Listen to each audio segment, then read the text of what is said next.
Almost. Hold it. Steady. Hold it. Steady, and we're live. I demand a countdown. 3, 2, 1. Hey, everybody. Chicago. Hi. Happy Sunday. What's happening? Just it was officially like the end of summer today. You know, for us, it was the this weekend anyway. It was the yard work weekend where you're, putting the outside table away and putting the chairs away, and I had to pull all of the the tomato plants and tomatillo plants and peppers and all of that stuff. Which to continue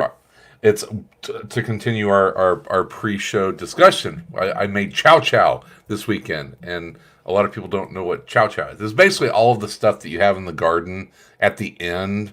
It's like green tomatoes and peppers and onions and all that stuff, and you basically just make a big relish out of it with and then just put it into a pot with vinegar and sugar and spices, and so it's a spicy relish that you basically put on stuff for the rest of the. It's delicious. Sounds delicious. Yeah. I'll be expecting my Christmas jar in the.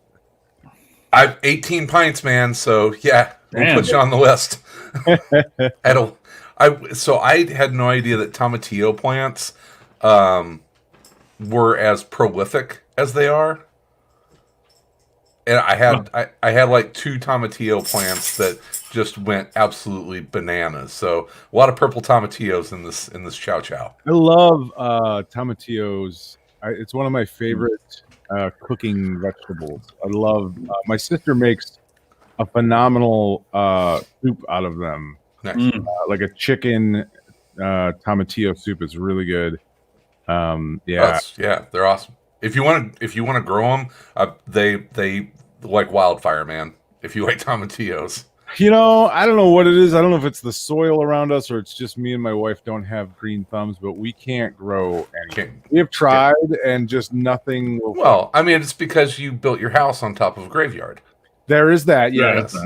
Souls, it's all haunted. You moved the headstones, but you didn't move the bodies. We watched the remake of Poltergeist this weekend, actually. With Sam Rockwell.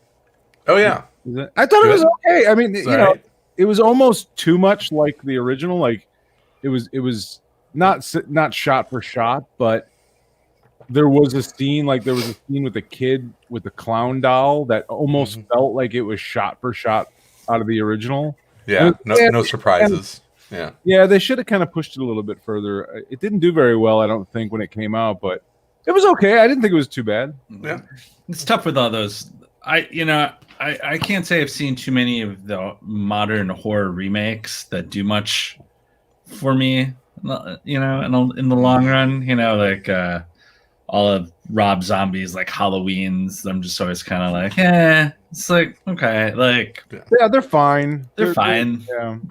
But they did what the hills have eyes. Did they redo that one? Was that a zombie one? No, the Hills Has Eyes were like inbred. Wasn't that like inbred rednecks? Yeah, didn't they do a remake of that? I think they did. Yeah. Yeah. No. Did you see the Texas Chainsaw Massacre remakes? Yeah. Yes. Mm-hmm.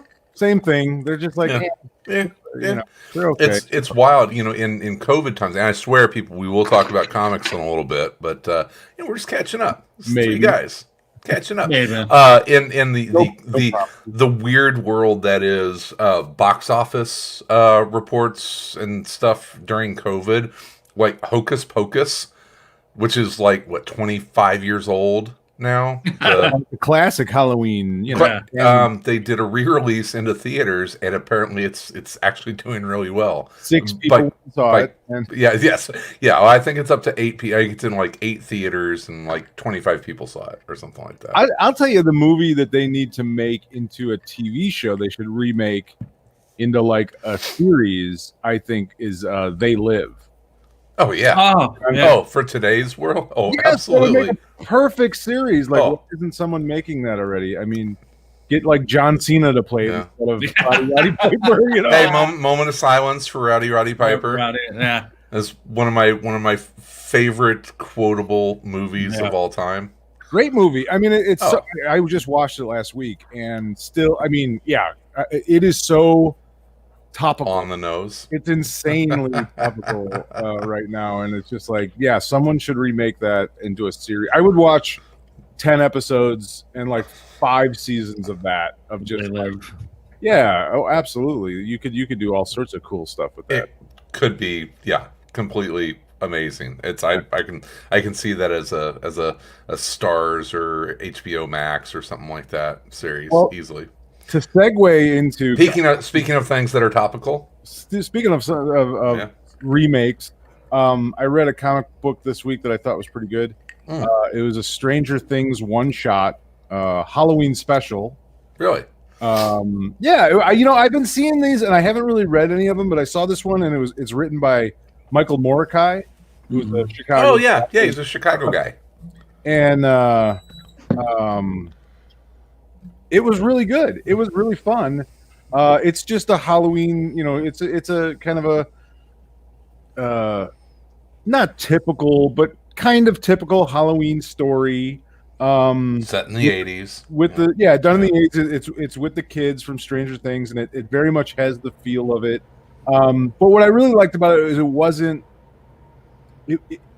it flirted the line between like being about the show and not being about the show. Like this particular issue isn't like anything to do with a Demogorgon or any of that kind of thing, but it plays with that in a really good way. Okay. And it was really Michael's a good writer. Yeah. I mean, he's very prolific, and it was and it's got a really cool Francavilla cover too. But nice. Yeah, I mean, for a one shot for a Halloween special, I actually enjoyed it a lot. It was a lot of fun, and it makes me want to check out more of Stranger Things comics because there's quite a bit of like that's its own little franchise. Yeah, and it does like fit that really well. I mean, there's been so many comics that kind of already do this, teenage in the 80s kind of thing.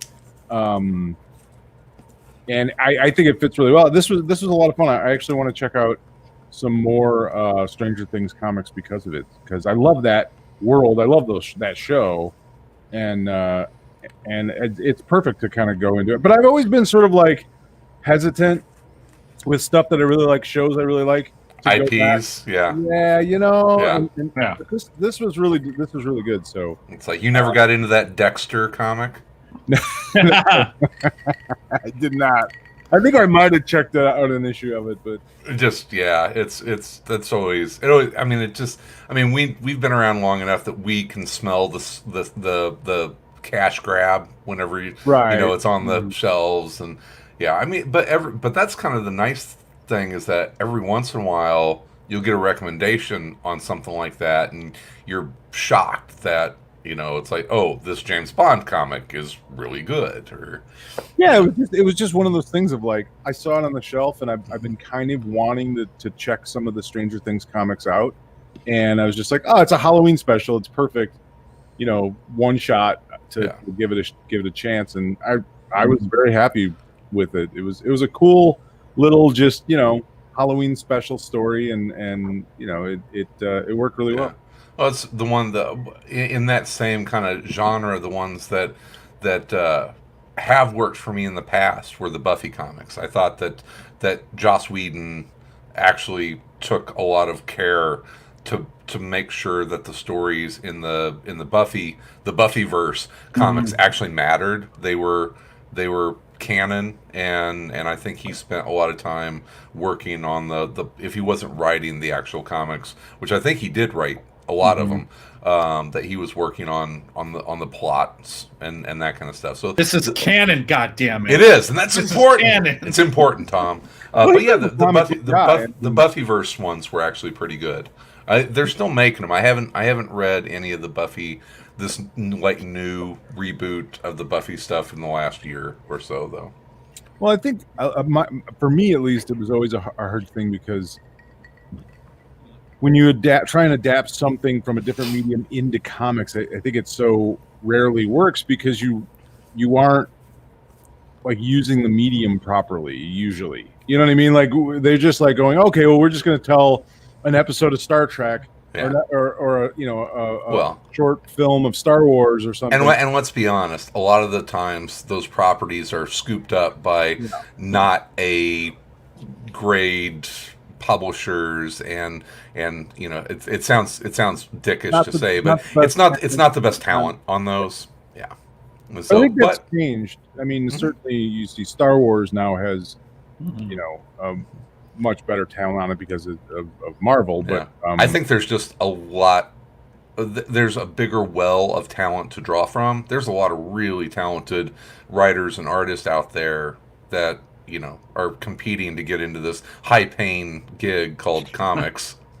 well, I think part of it is like you know, it's almost like, well, if you're going to pitch something in a different medium, do you have a comic of it? That's it's like that's people. Anyone that I think any executive working for a studio or anywhere else is probably looking at the comic book industry for ideas and for stuff. So it's like, do you have a comic? But I think there's been that change where, like, if you're going to write a comic, you better write a comic. Like, you better know the medium. You can't, like the idea of like sort of the carpetbaggers, not that they're completely gone, but I think there's a better understanding of like, no, we can't just throw, a name on something and get it out there and not actually have it be a comic book. Sure. Really. So, which is good to see. I like, like I said, I love Stranger Things. It's one of my favorite shows. Yeah. I saw some news on that today that season 4 is in the middle of production. So they are filming season 4 now. Nice. So we should see that sometime, maybe before a vaccine. Probably. Probably before we have a president. Could be. Vote, people. Speaking of TV and debuts and that kind of stuff, I believe Mandalorian season 2 drops this week. Yes, Friday, I believe, before Halloween, the day before Halloween. Yeah. Ah, yes. You put on your Mandalorian costumes before you put on your Baby Yoda costume. Well, what I'm excited about, and so, they've actually been pretty tight-lipped on any of the spoilers coming out of production, but it does look that if you are a fan of the Rebels show like I was, it looks like there's going to be a lot of Rebels tie-ins this year, which one was Rebels? Rebels was the one. That was the Ezra Bridger. He was the kid Jedi that he ends up with that group of small sort of rebels with okay. Yeah, I've only watched a little bit of that. I did like it. Rebels is awesome. I haven't delved into it, but I did watch some of the first season of it. It got really big into Mandalore, so it's a perfect. One of the main characters, one of the rebels, which there were like 5 of them. Which the whole Rebels thing was pretty close to what Lucas kind of wanted the original Star Wars to be. In like his first draft of stuff is something I had read, but anyway, one of the main characters is Mandalorian. It's Sabine Wren, and so she may or may not show up in Mandalorian this year, which would be years later. But I just want more Bill Burr as a bumbling space thief. Absolutely. Even though I think he said that he has not been called back for season 2, which I'm bummed about. But they've got to go back and revisit those guys. We are going to get some Ahsoka. Did you watch Clone Wars? A little. So Ahsoka Tano was a character. There was what's his nuts? Padawan, Darth Vader, Anakin. Anakin's Padawan, who then becomes he didn't murder his own Padawan? No, because she ends up in Rebels and as kind of a major character years later, and now Rosario Dawson is playing her in Mandalorian. So yeah, Catch up on your Rebels before this season. It will make things that much I better. can only take so much Star Wars anymore, man. It's really good. You gotta pace yourself. I mean, my son loves Clone Wars cartoon. Mm-hmm. Didn't love the Rebels cartoon so much. I think he only has so much room in his heart for droids. He just doesn't like. He's like, it's like not R2D2. I'm not. I'm gonna go out on a limb and say that I think that Rebels was better than Clone Wars. Well, I don't know. I'm sure. So you and your son and I need to have a conversation about this. It's like, young man, he loves Clone Wars. Okay. He loves it. I enjoy it. Loves Obi-Wan Kenobi. Yeah. Loves. I think Clone Wars is a perfect kid show. I mean, Yeah, it's great. Well, I mean, it's David. It's a little too lighthearted for me. It's a little too joke for me. Well, it's David Fiorini was the creator of Clone Wars and Rebels. He's also Favreau's main screenwriter and plotter for Mandalorian. So it's the same creative team. I think what the Clone Wars does really well for kids too is like makes it easier to understand like adult plot things. Like my son knows Anakin turns into Darth Vader.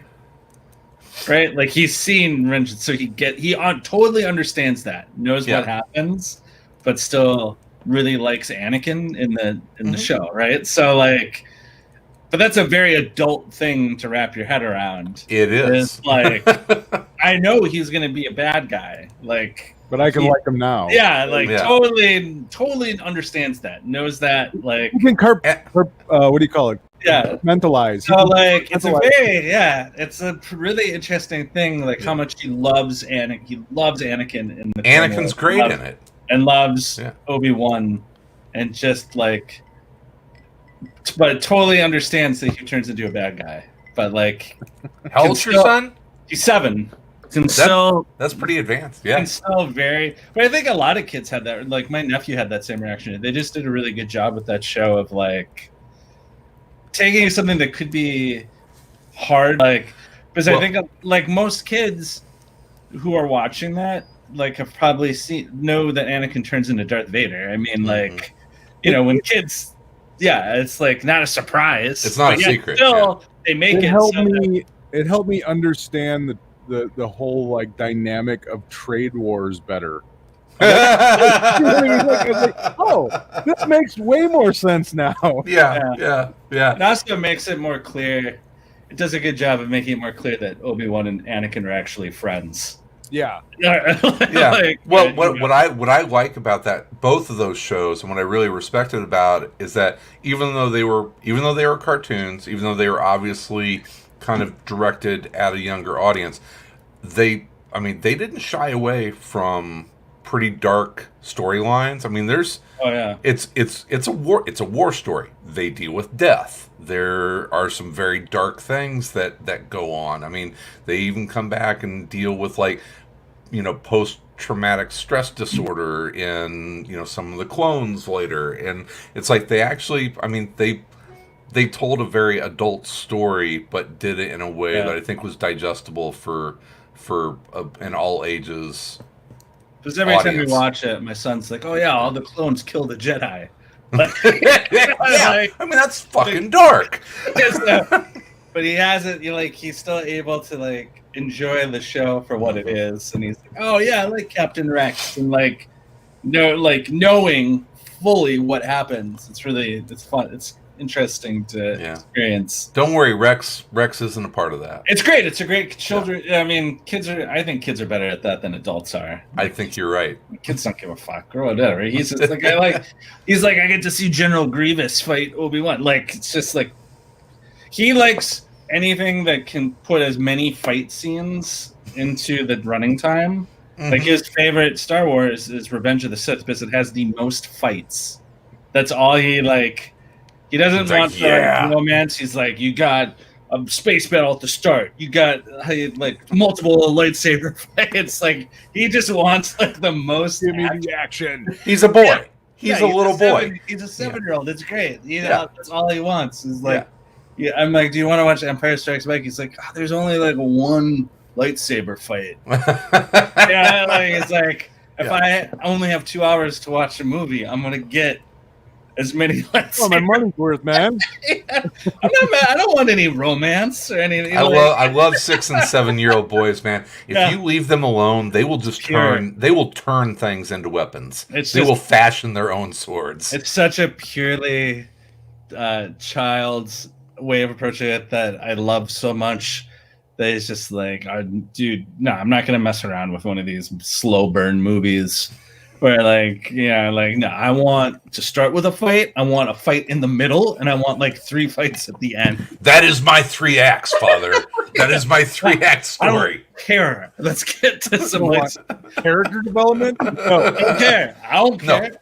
I just want to see Obi-Wan fight General Grievous. That's it. Dude, the most awesome General Grievous cosplay costume. Yeah, somebody posted, and it was so brilliant. It was one of the smartest things I had ever seen from him do.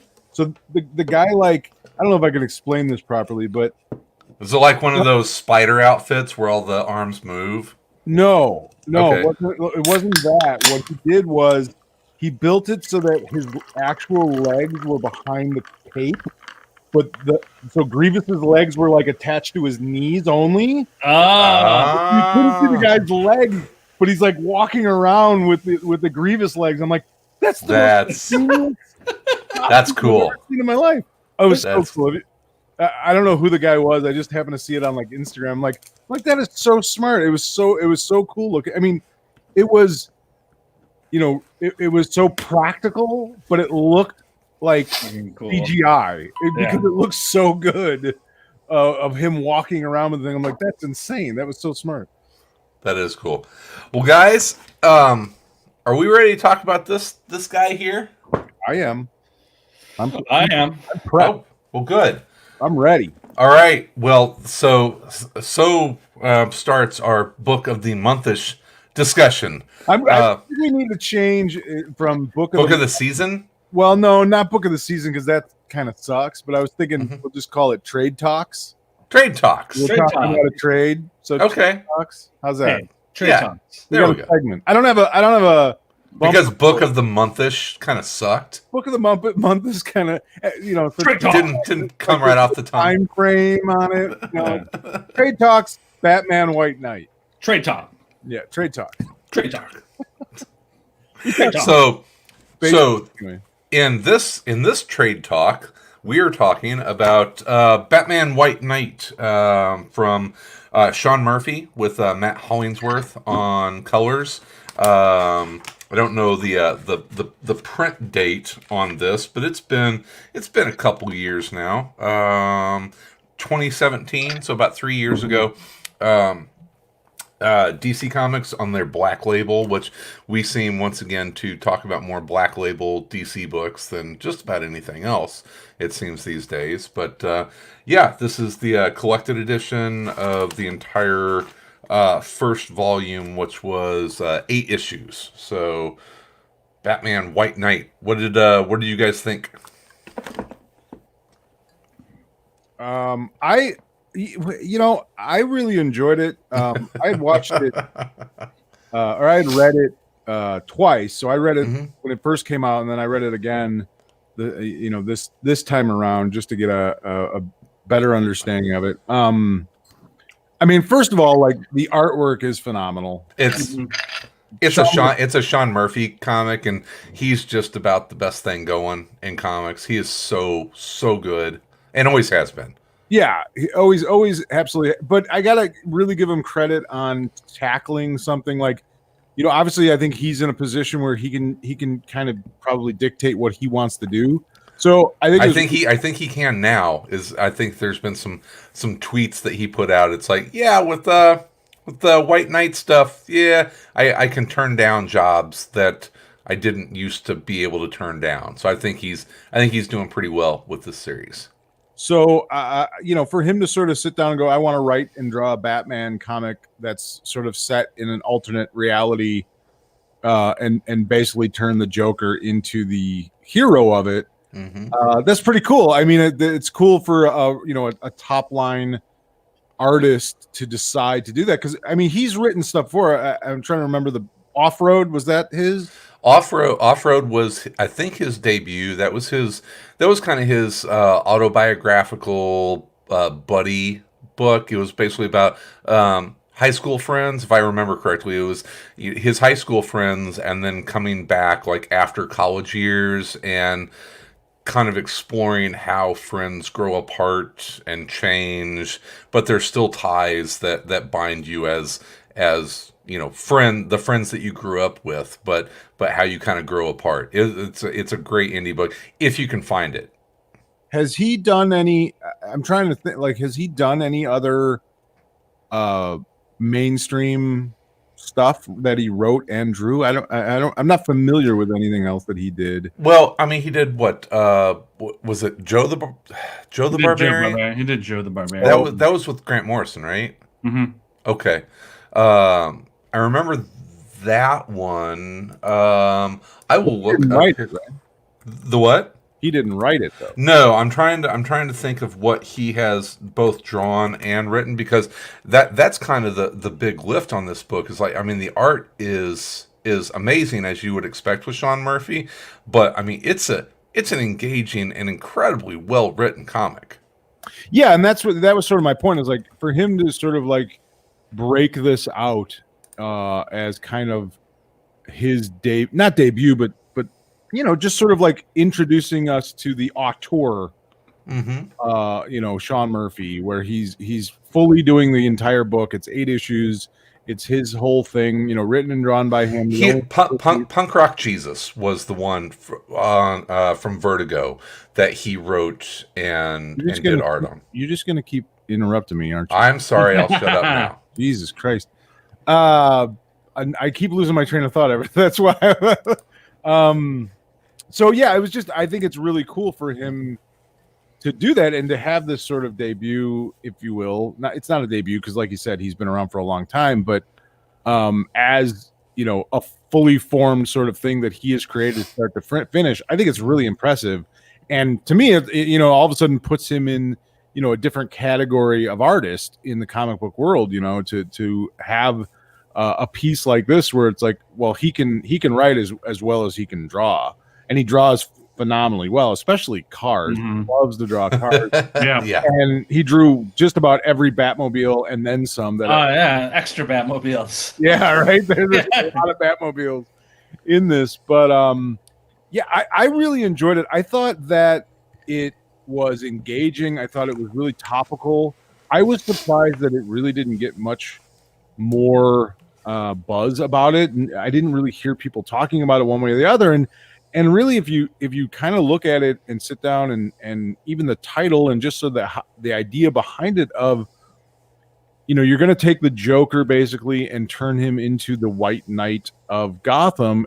In this day and age, that's a very kind of hot term, if you will. It's like when you're discussing social justice and activism and that kind of thing, the idea of a white knight has kind of become a pejorative, where it's someone who is online, at least, pretending to be the good guy while they may have ulterior motives. And so I thought that was really interesting to sort of do that, but at the same time examine Batman from the perspective of like, well, he may not necessarily be the good guy. He may has taken on this sort of war against crime, but it's turned him into a very militant, soldier-like, character that is obsessed with not really justice anymore, with just his own sort of power and control and kind of a sort of fascist regime he has over Gotham. So that dynamic is really, really interesting to me in it. And then, he plays with so many other things, so many other relationships in the Batman universe in ways that we really haven't seen, whether it's Barbara Gordon or Jim Gordon or, Nightwing or Harley Quinn, both Harley Quinns, which I thought was an interesting thing that he did with that. He rewrote a little bit of the Batman lore because Dick Grayson is the second Robin.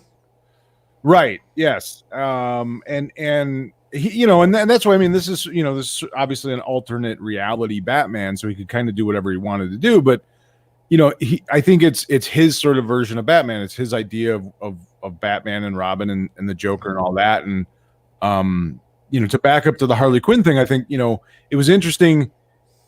He basically has two different Harley Quinns. He has your sort of Margot Robbie, psycho, bunny, sex kitten Harley Quinn, and then he has the original Harley Quinn, which is more of your Bruce Timm, Batman Adventures Harley Quinn.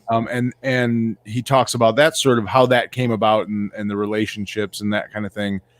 So all in all, just a lot of stuff to chew on in this series, in these issues. And I would, like I said, I was really surprised that it didn't get more people talking about it at all. Especially when you see, like, for one specific scene, I think you may have been ready to reference it. Batman is basically choking out the Joker, and you see him gasp, "I can't breathe." Yeah, there's so many. I mean, if you go through this thing, there's so many things in here that are very topical to a lot of the things we're seeing play out in reality. Whether it's police brutality or riots in the streets, or the militarization of police. Yeah, absolutely. I mean, you see all those things in this book, and it's a really interesting perspective. To me, it's a really a lot of things a lot of conversations could be started from this book. And I was really kind of disappointed in the world of comics, considering how many people want to constantly talk about comics online and are always talking about it on Twitter and Facebook and everywhere else, and complaining about this or the other, and so much, whether it's real or fake or whatever, sort of social justice that is bantered about in comics by comic book people. This got really almost no attention. And it's one of the, you can pretty much call Batman one of the sacred cows of comics, and Sean Murphy just completely, splays that character open and makes you, through this amazing sleight of hand, root for the freaking Joker. I mean, you end up rooting for Napier because you really feel like he might be in the right. Now, we'll get to the kind of the second half of the book in a little bit, but I thought it was really masterfully done in how he, in really 2 issues, makes you question everything you ever thought about Batman. Yeah, absolutely. I mean, he absolutely. Well, I mean, I think he does a really clever job of not just making you question Batman, but also sort of like the concept of good and evil in comics, and like that's a very simplistic thing that we sort of look at. And I think he also, what he does really cleverly is he's sort of always, you're always kind of waiting for the Joker to drop the other shoe and to show up again, and so that's kind of there. And even that he is clever with. He doesn't just that doesn't just happen sort of like you would expect it to necessarily. It doesn't happen all at once and then is permanent. It's like this gradual, return. And it becomes a choice. It's his choice to do it. It's what kind of needs to be done at that point, because everything's gotten out of control. I really enjoyed it. I thought it was really well done as far as a Batman story. I mean, there's, I have a hard time reading most Batman issues that come out nowadays. Like, every time I pick up a Batman or Detective Comics, it's just like, been there, done that. Yeah, I'm just not that interested in it. It's the same kind of thing over and over and over again, or it's just so goofy and just I mean, this isn't a Batman story. It's a Joker and Harley story. well, it's a the Gotham. It's a story in Gotham, sure. Yeah, it's a Gotham story. To me, it's very much about these people affecting the city and what they've done to it, and that's why to me it's so well done, because it's so much about like our society and what we kind of how we all, not us necessarily, but people that influence a city, whether it's police officers, mayors, or citizens, councilmen, protesters. It's how this stuff sort of plays back and forth with one another, and once again, sort of playing with the ideas of what is the noble cause, what is right and wrong, what who's right in these situations, who's what I mean. It's very easy sometimes to get in the headspace of like rooting for the underdog or rooting for the power structure, whatever side you're on. You know what I mean? We've broken it down very, very much into that thing of like, you're either a Black Lives Matter protester or you're an abusive cop.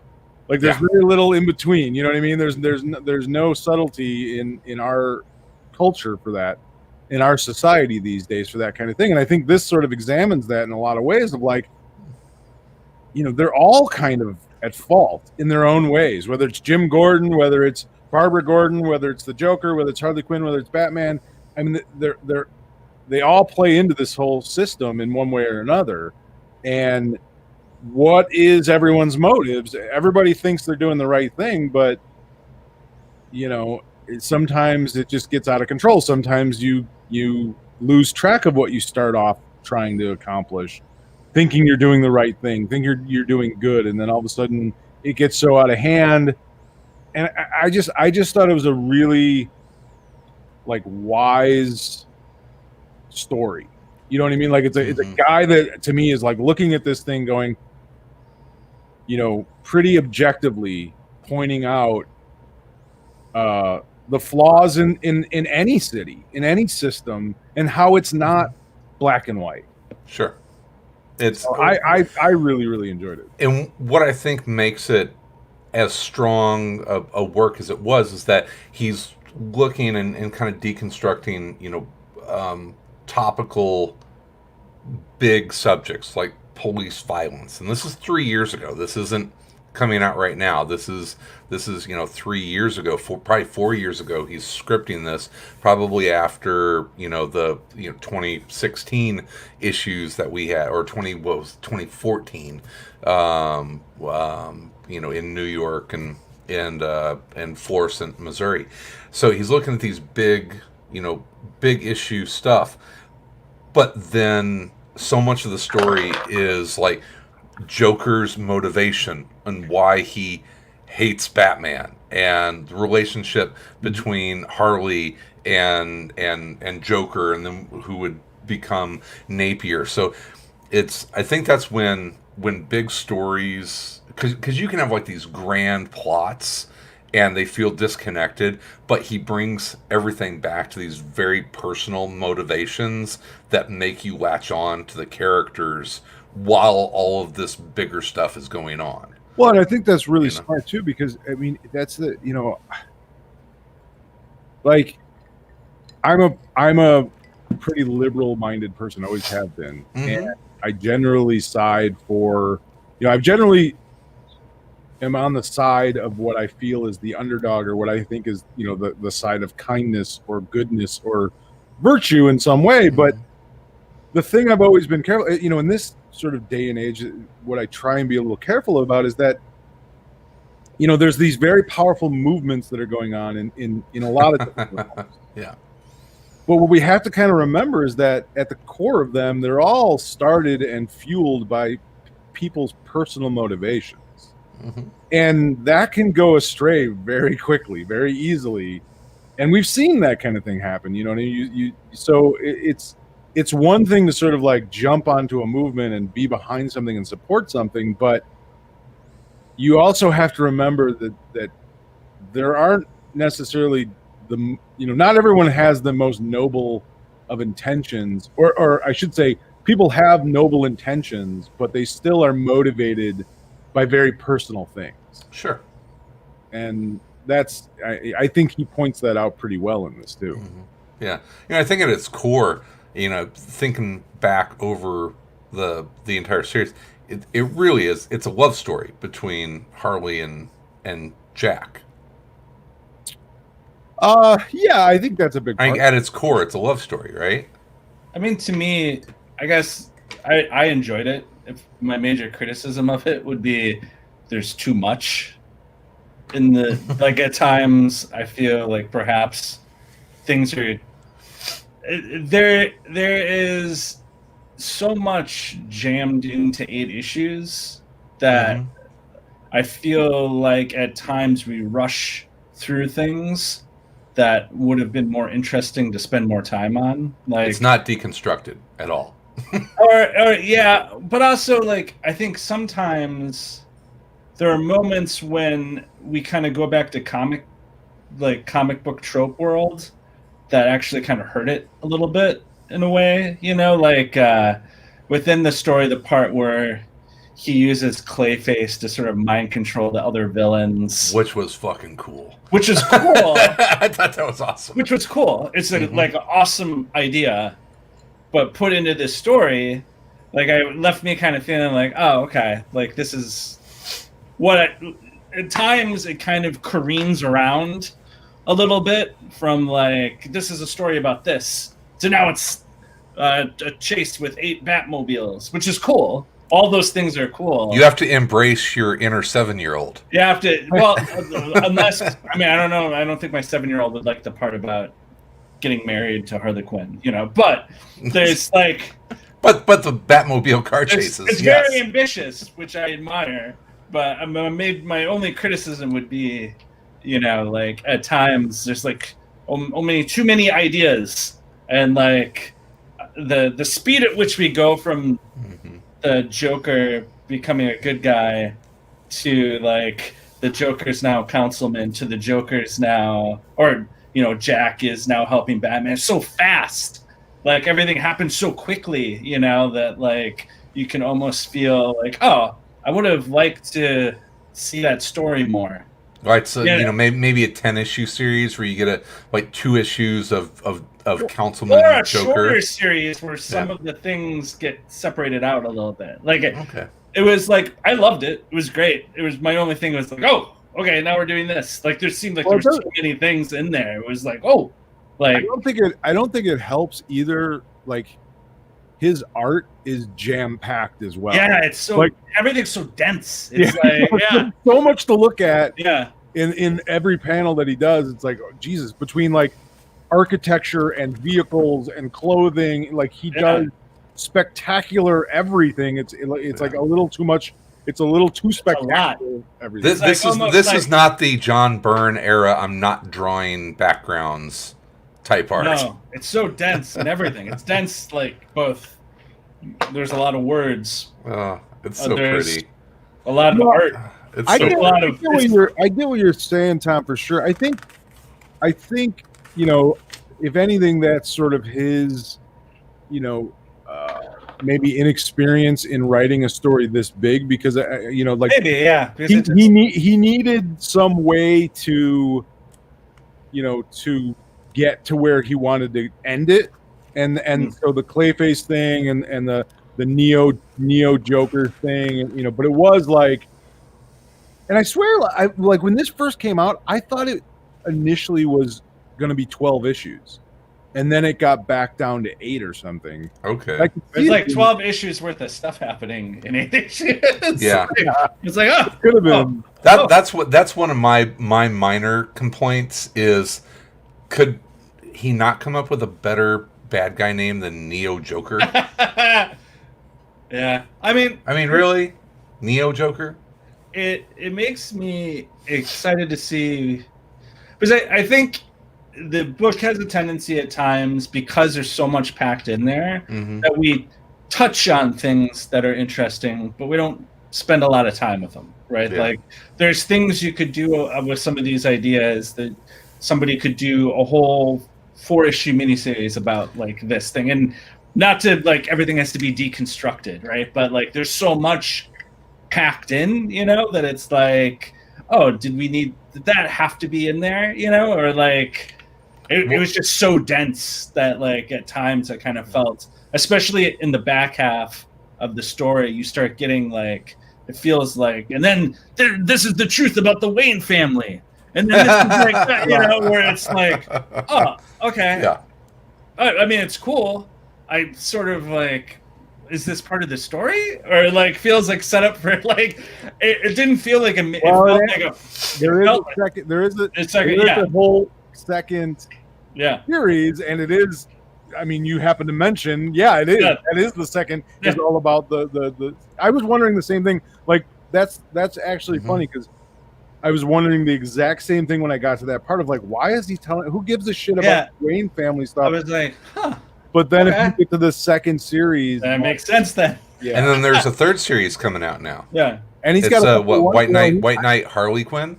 Yeah, I picked that up actually. Oh, is it out now? Yeah, this just started coming out, book 1, but he's got like a one shot of Mr. Freeze. There's a one shot I think came out. Such a great depiction of Freeze in this. Yeah, the Victor Freeze, and the one I was just looking at, the page where it's Freeze looking at his wife while she's in the cryo tank is, I mean, it's heartbreaking how much emotion. Like that whole thing, like Tom was saying, like there's a whole story. Like he touched on the whole thing with Freeze and his father and the Nazis. Yeah, it's like, I mean that page is so heartbreaking in its solitude. Dude, he draws so much cool shit. It's insane. Big Freeze guns.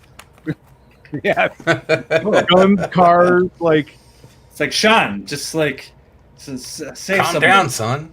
Calm down. Like if to me, Sean Murphy is sort of like if Zack Snyder had talent. Ouch, burn. You know what I mean? Like, I'm glad you said it because I was thinking the same thing because I was like, there is, what was, which, to me, like the thing that he does well in this book is like the idea of vigilantism and like what vigilantism, like on a spectrum of like, what does it mean?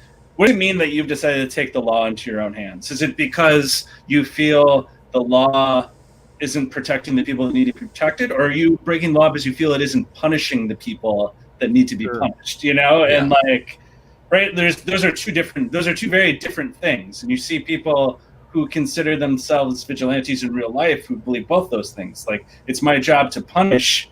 People who should be punished aren't getting punished, or people who should be protected aren't being protected, right? And those are two very different things. Yes. That Batman at times slides in between either one of those, right? Like the idea of like Batman in this book wants to punish the bad guys.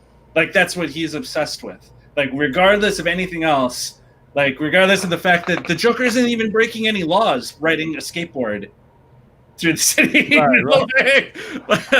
like what is, but I'm gonna choke him out. What's the Joker done that's legal in this case, right? But it's like, well, the Joker needs to be punished because he's the Joker, and the law isn't allowing me to punish him. He should be punished, right? And like that line between like going from I'm protecting protection people to punishment to like now I'm gonna punish these people. Like, in fact, I'm gonna put people in danger while trying to punish. Well, even actually hurt people. Yeah, and destroy their homes. I mean, even Batman's origin is about retribution.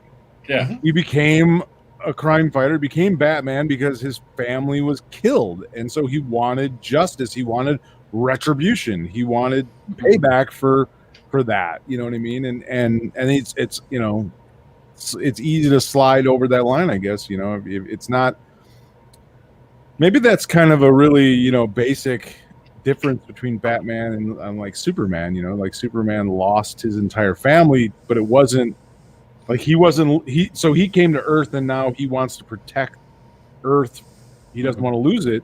Where Batman lost his parents and he wants justice that he felt wasn't. But you can always see Batman too. Depending on your depiction of what Batman is, right? Like he takes in Robin and protects Robin, and like at times Batman, except not so much Jason Todd, not so much Jason Todd, right? Yeah, even within the Robins, there's like the Batman walks that line of like, am I helping people or am I punishing bad guys? And those aren't. You can think those are the same thing, but they're not always the same thing. Like the which I think is like a thing that Zack Snyder tries to do in Superman movies and fails of that line between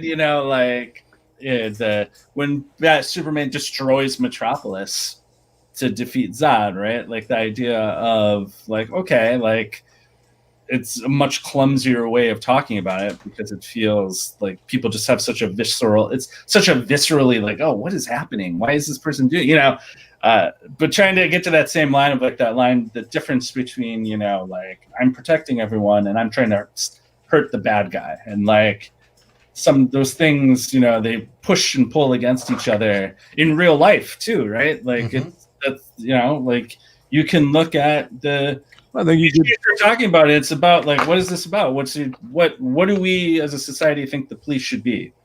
Like, are the police there to punish bad people? Are they there to protect people? Are they there to do both? What's the difference, right? Like what's our protect, serve, or punish? Yeah, or like, what do you think? Like, what? And I think in America, it's a bigger thing too of our reckoning of everything, right? Our military, the way we treat other countries, the way we treat people in our own country, right? Like we live in that gray area of like, what are we about? Like, which one of these things do we think we are? Not Bin Laden. Yeah. we went and murdered a guy. No. He was that was a body double. Haven't you heard? And they killed the whole SEAL team to cover it up. Dude, don't you watch the news? We celebrate the murder of someone, and sure. I'm not sitting here like trying to defend Osama bin Laden, but it's like a weird thing to sit there and be like, we fucking got that. Like, okay, you psychopath. Right. You can feel some of that, like that difference, right? Of like that, like, well, this is just about punishing. This isn't about like it's just making you feel better because you got hurt. So do you feel like, I don't know if this is saying it. I don't know if this is really the best way to put it, but do you feel like Murphy kind of took his foot off the gas on pushing that idea of Batman as a vigilante through like this kind of as Tom would say, hurried redemption story in the last couple issues? I don't know. I mean, I think he's kind of trapped at some point. Like at the end of it, you sort of have to. You can't just like say Batman's a bad guy. I mean, what do you do? You're gonna just leave it with Batman being the bad guy and Batman. You know what I mean? Like, I think that's. That's how Zack Snyder would end it. Which is bad. Snapping his neck and walking off into the I mean, at the end of the day, you still want Batman, whether or not Batman, you think he's crossed the line or whatever, you still want, as someone who enjoys Batman, or there's a part of you that wants Batman's a good person or a good guy, and he's done something, he's been led astray either by his own. He learned. He learned from it. There were two taught him a lesson. Yeah.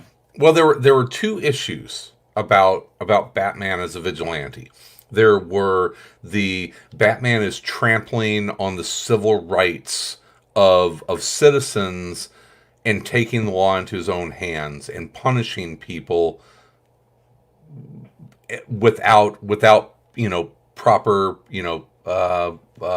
procedure, right? So he's basically trampling on civil rights. Then the other issue was it is costing billions of dollars of damage to the city, and so it's your tax dollars that are paying for this vigilante to do what he's doing. And the way it was kind of reconciled at the end was the money, because Wayne Industries is the one that is actually paying for all of the Batman, whatever, the Batman Destruction Fund. So they deal with that. They never really kind of come back and talk about the civil rights issue. Well, I mean, I think the thing with the money was weird, because I do think it's like that made it all okay if it didn't cost the taxpayers anything. But like him still trampling on civil rights was all right. I think that reconciliation comes from the fact that he worked with Napier to fix the bigger picture, and was willing to get past the idea, because the problem isn't that Batman is a vigilante, because he's always been a vigilante. The problem was that he became jaded and no longer cared about people's civil rights. All he cared about was punishment, justice, and the retribution. And he was willing to do whatever it took to get that. He didn't care about it. And so the reconciliation of that is him working with Napier. Okay. And then also, I think the other part of that is the conversation and the interesting relationship he has with Harley Quinn, where it's, which is awesome. Yeah, it's great. It's a great part of it, of like, I've always wanted you to be with him because I knew you brought the best out of him. You were the only thing keeping him from going completely over the. She was like the Joker restrictor plate. Right. Yeah. And so I think those are the two moments of reconciliation on that part of it. Like, Batman admits he was wrong. He admits, he admits that to Dick and Barbara too, of like, I was wrong. This is, and he admits it to Jim by giving him the Batmobiles and giving him the technology.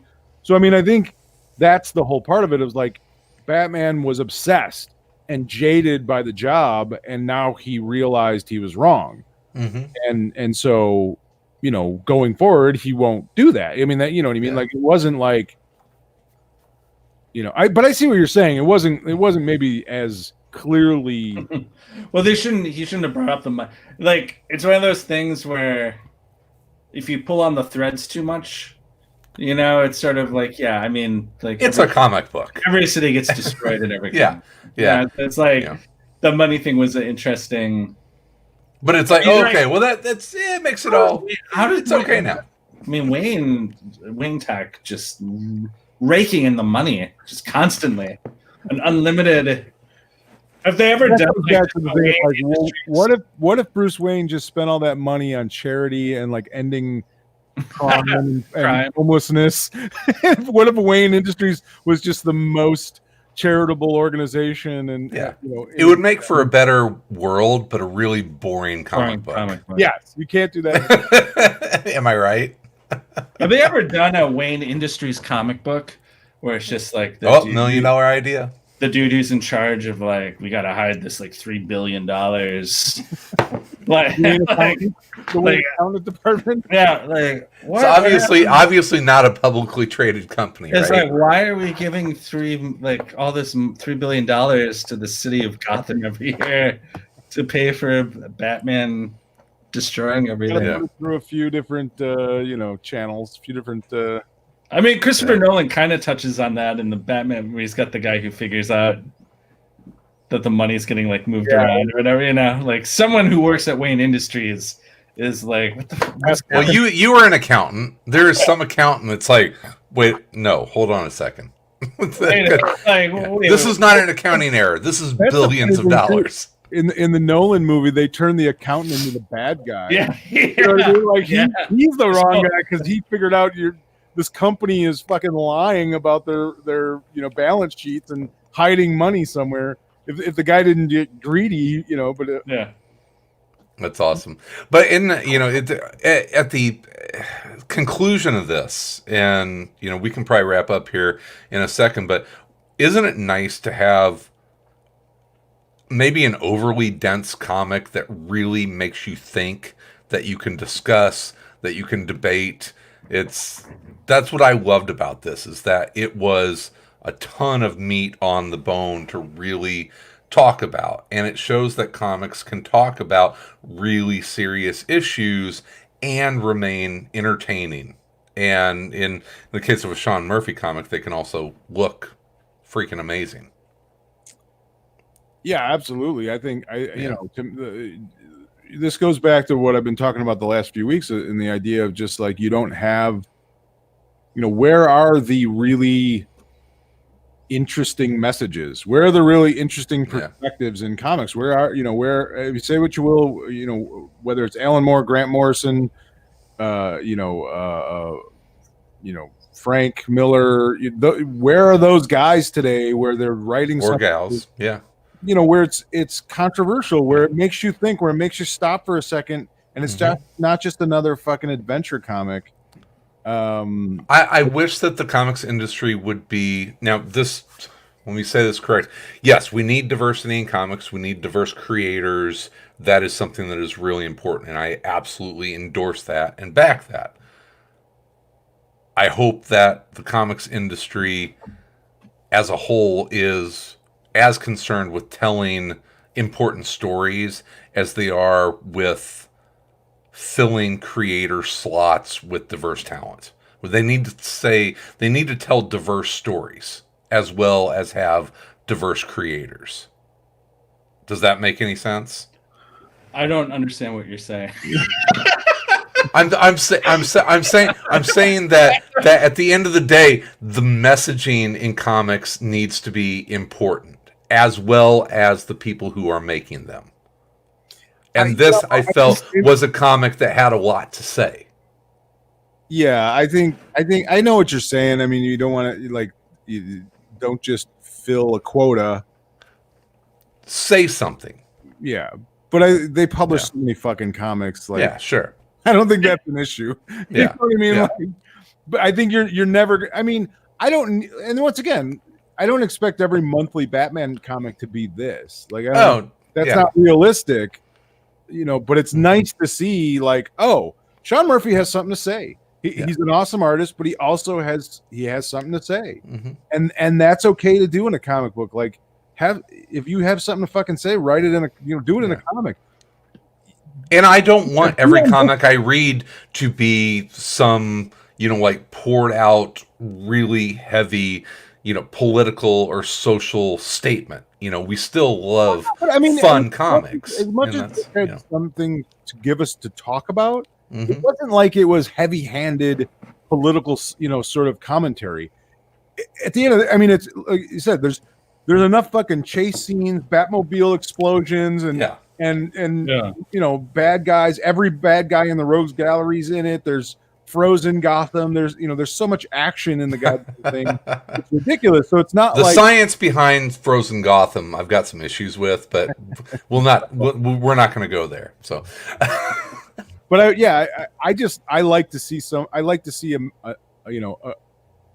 someone put some fucking thought into a comic and have something goddamn say about it. Yeah, is this like a Pantheon comic? And that's a heavy statement. Is this one that you think that you may, revisit repeatedly, years from now? It kind of feels like one of those that 15 years from now. To that, I don't know if it's I don't know if it's Born Again, or I something like that. I don't know if it's defining enough.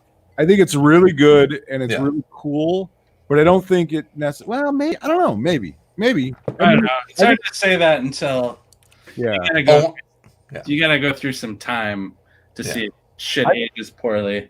I can see it age that well, though. Yeah, well, it certainly can. In 20 years, we're not going to say it's not pretty.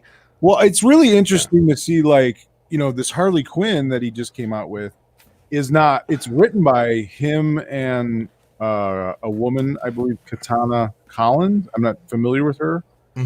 But it's drawn by Matteo Scalero. Oh, he didn't draw it? He didn't draw it. So it's interesting. Scalero's awesome. Scalero's awesome. Yeah. But it's interesting that it's spinning off into its own little universe. Yeah. where maybe while he may cultivate it, it doesn't mean he's going to do all the. He's made his own little pocket DCU. Yeah, which is kind of cool. Yeah, I don't know who Katana Collins is. I've never heard of her. I'm not sure. That doesn't sound like a pen name. Katana Collins? I don't know. Yeah, not at all. Not sure, but yeah. It's. I am Suzuki Jones. Suzuki's a real name. Come on. That's my pen name. Oh, okay. What was this? What was that? That was what's his name got in trouble for that, wasn't it? Who the pen names? The current Marvel CEO or Marvel publisher. Yeah, for pretending to be Japanese. Yeah, for pretending to be a Japanese writer. I missed that one. I can't think of his name. God damn it, we've met him.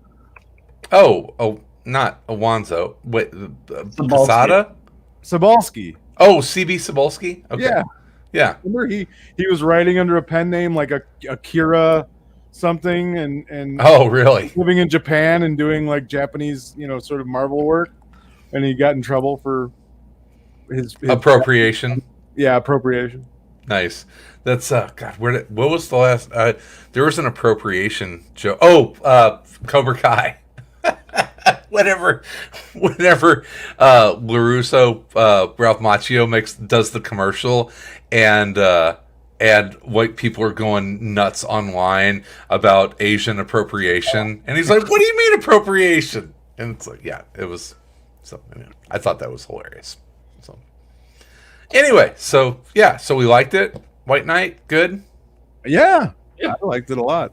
Nice. I think I might buy there's like a deluxe hardcover of it. I might pick up too. You'll have to tell me. I actually bought the. I checked it out from Hoopla, and then my subscription ran out my checkout ran out before I was completely done, and so I was down in Florida and went to a comic shop and bought the trade and read it on the flight back to Milwaukee. And so I've got just the regular trade. So you have to tell me how the deluxe hardcover. It'll be in an absolute edition at some point. Yeah, probably. Yeah. I liked it so much I started reading the Curse of the White Knight. Good. Yeah. It follows. It literally picks up right where the first one left off. It could have been the 9th issue. Okay. But it has to do with Azrael. Oh, wow. Nice. Yeah. It's a Denny O'Neil character, by the way. And the Wayne family and the history. But the Joker's in it, and yeah, it's so far it's really good. I do want to mention, I love the little artistic flair that whenever Napier starts to transition back to the Joker, he has the eyeball where the pupil turns into a bat, which I think is just the freaking coolest thing ever. I don't even know if I noticed that. Oh, look on the back cover. I noticed his eyes were two different colors. So yeah, that's the what do they call that condition? It's like Max Scherzer, where you have two different eye colors. But yeah, when he is the Joker, one of his pupils is shaped like a bat. Oh, I didn't even notice that. It's really cool. It's a neat little touch. I liked his design of Clayface's brain with eyes. That was awesome. I loved it. So as serious as this book was, there are some really cool comic book flourishes like that. I loved his depiction of the Hatter. I thought was great. I like his Batman costume, but it's also weird too. Like it looks cool, but it's also kind of weird looking in a way. I don't like the boot, the thigh high boots. Yeah.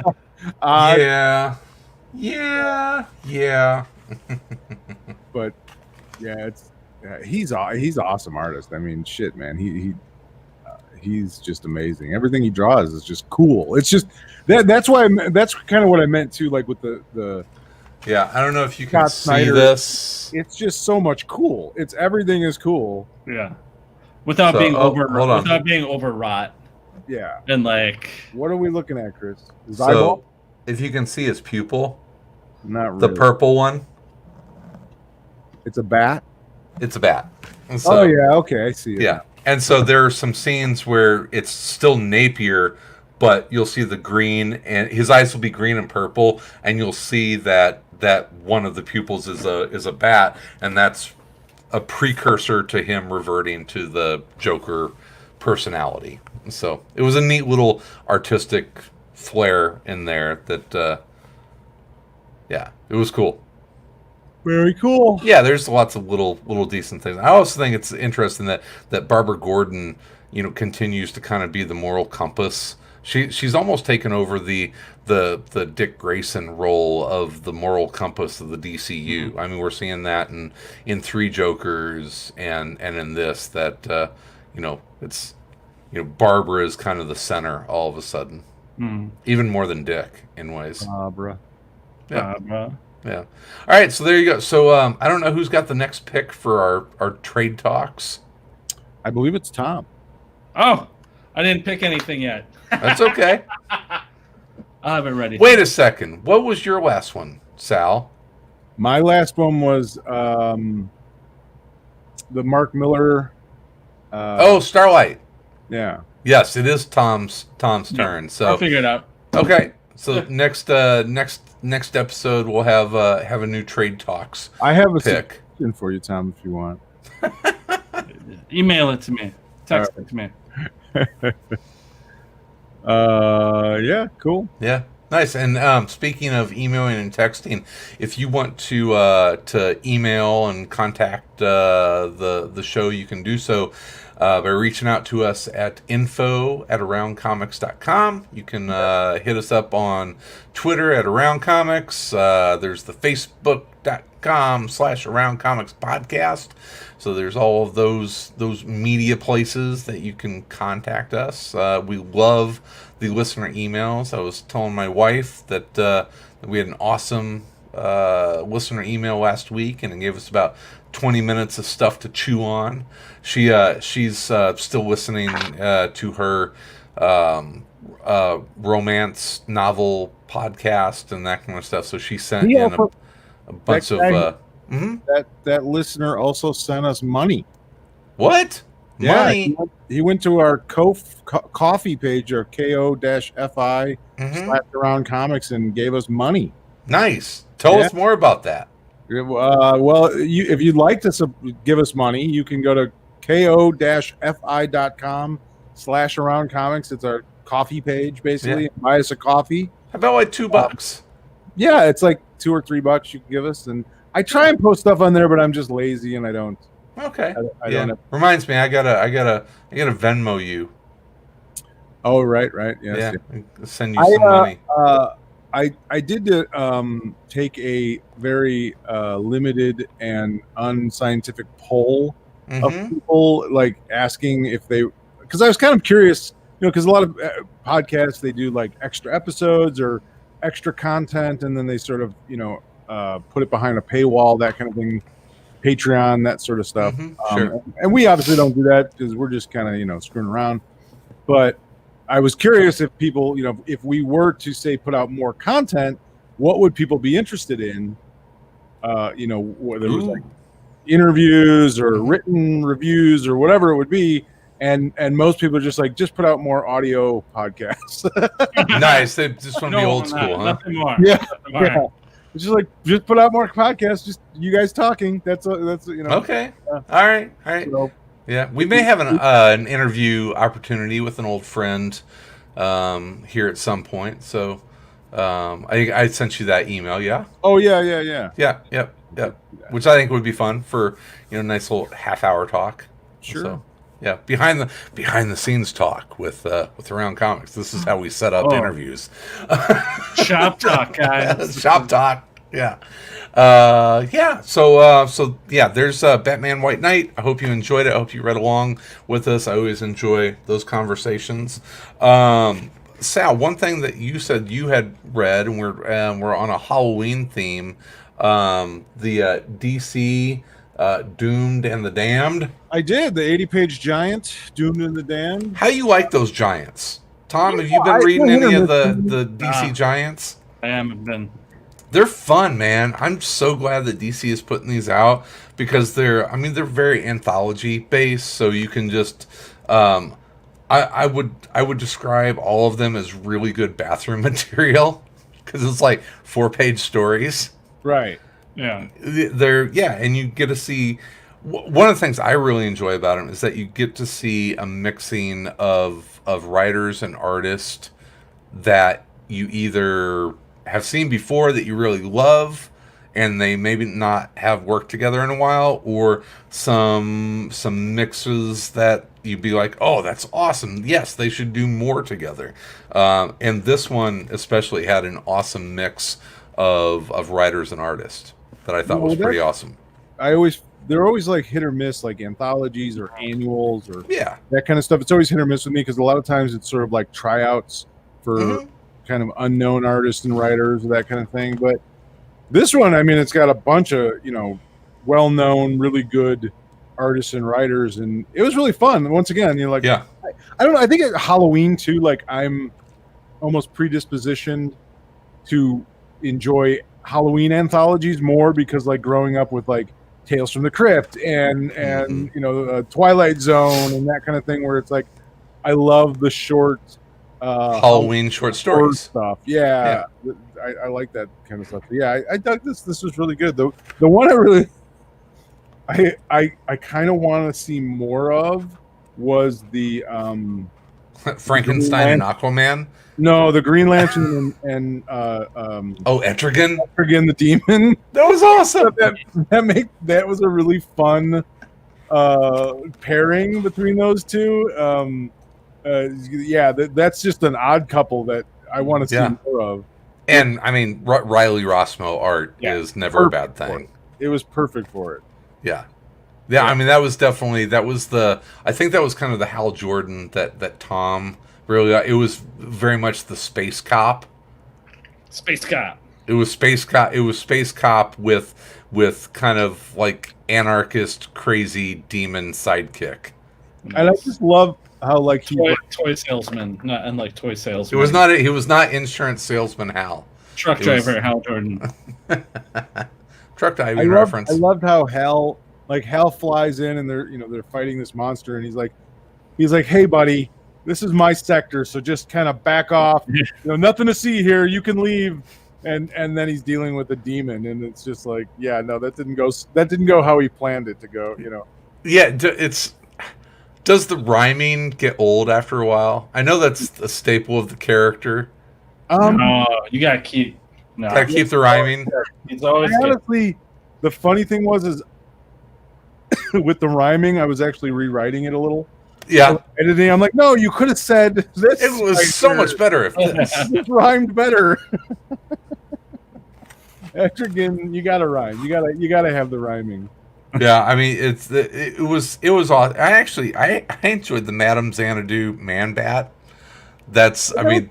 Yeah. Yeah, so you've got Beast Boy and Clarion, Witch Boy, which is super cool. The Aquaman and Frankenstein. Any more Frankenstein in DC Comics, please. Superman and Swamp Thing, Wonder Woman and Raven. I mean, it's just a really. I mean, it was almost like a Halloween Brave and the Bold. It's of team ups. I will say that there was a. You mentioned Swamp Thing. There was a Swamp Thing Halloween special that came out. Yeah. Like a couple weeks ago. That was also pretty good. There was some really good. Shout out to longtime listener of the show and a friend not only of us, but as we learned, Tom King, his good buddy Julian Lytle had a story in this. Yeah. So great to see Julian published. He's writing. Apparently, he is writing. He's going to be writing for DC. The not New Gods. What the fuck is he doing? He's doing something for DC. Some Kirby That would be very Julian.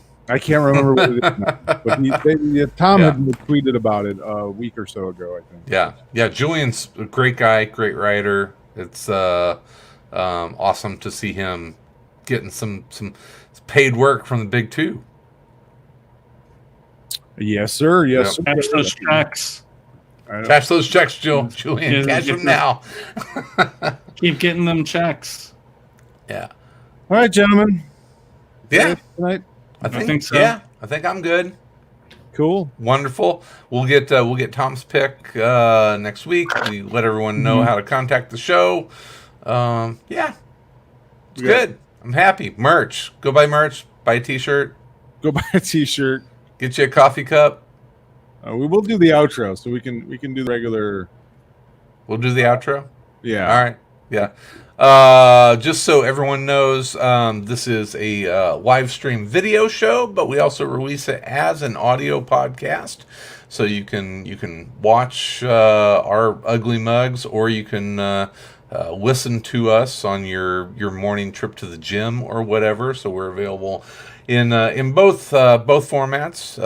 We usually live stream on Sundays about 8 o'clock Central Standard Time. Sunday. Which is where we'll be next week.